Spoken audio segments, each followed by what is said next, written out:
21শে জুলাই প্রস্তুতি সভা আয়োজন করল সারা বাংলা তৃণমূল শিক্ষা বন্ধু সমিতির মালদা জেলা কমিটি। মঙ্গলবার দুপুরে মালদা কলেজের সভাকক্ষে প্রস্তুতি সভার আয়োজন করা হয়।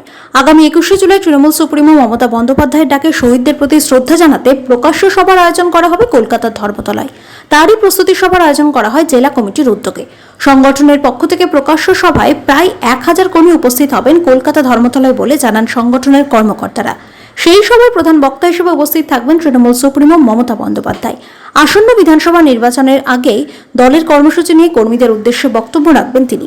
এদিন 21শে জুলাইয়ের প্রস্তুতি সভায় উপস্থিত ছিলেন ইংলিশ বাজার পৌরসভার ভাইস চেয়ারম্যান সুমালা আগরওয়ালা, তৃণমূল যুব কংগ্রেসের জেলা সভাপতি প্রসেনজিৎ দাস, মহিলা তৃণমূল কংগ্রেসের জেলা সভানেত্রী প্রতিভা সিংহ, সারা বাংলা তৃণমূল শিক্ষা বন্ধু সমিতির রাজ্য সহ সভাপতি সুভায়ু দাস সহ অন্যান্য তৃণমূল নেতৃত্ব। এবং সর্বক্ষণ আটটা লোকটাও করলে সে বলতে পারে, কথা বলতে পারে।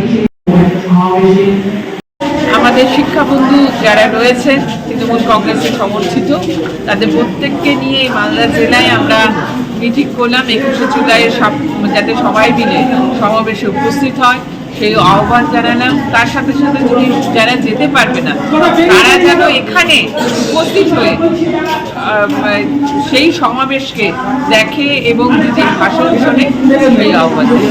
বাংলা শিক্ষা সমিতি যারা আছেন সদস্য, তাদেরকে নিয়ে মালদা কলেজে একটা 21শে জুলাইকে কেন্দ্র করে প্রস্তুতি সভা করলাম। এই সভা থেকে একটাই বার্তা দেওয়া হলো, আমাদের মুখ্যমন্ত্রী Mamata Bandyopadhyay no warranty no ভোটের জন্য লড়াই করেছিলেন এবং সারা ভারতবর্ষে এই প্রক্রিয়া চালু হয়েছে। এবং দিদি আমাদের কি বার্তা দেবেন, সারা বছর কি কর্মসূচি দিবেন সেটা শোনার জন্য আমরা বলেছি। যারা কলকাতায় যেতে পারবেন যাবেন, না গেলে নিজ নিজ জায়গায় দিদির বক্তব্যটা শোনার জন্য আমরা তারই নির্দেশ দেব। তৃণমূল শিক্ষা বন্ধু সমিতি মালদা জেলা কমিটির উদ্যোগে আগামী 21শে জুলাই ধর্মতলা চলকে কেন্দ্র করে মালদা জেলার সমস্ত শীর্ষস্থানীয় তৃণমূল কংগ্রেসের নেতৃত্বদের নিয়ে আজকে মালদা কলেজে সেমিনার লাইব্রেরিতে সেমিনার হলে একটা প্রস্তুতি সভার আয়োজন করা হয়েছিল। আমরা যা টার্গেট রেখেছি, আজকে এখানে আমাদের মালদা জেলার সমস্ত গৌরবঙ্গ অধীনস্থ কলেজ থেকেই আজকে শিক্ষাকর্মীরা এসে এখানে উপস্থিত হয়েছিলেন। আমরা আশা করি আগামী দিনে 21শে জুলাই আমরা 1000-এরও বেশি সংখ্যক শিক্ষাকর্মীদেরকে নিয়ে কলকাতার রাজপথে আমরা পৌঁছাতে পারব।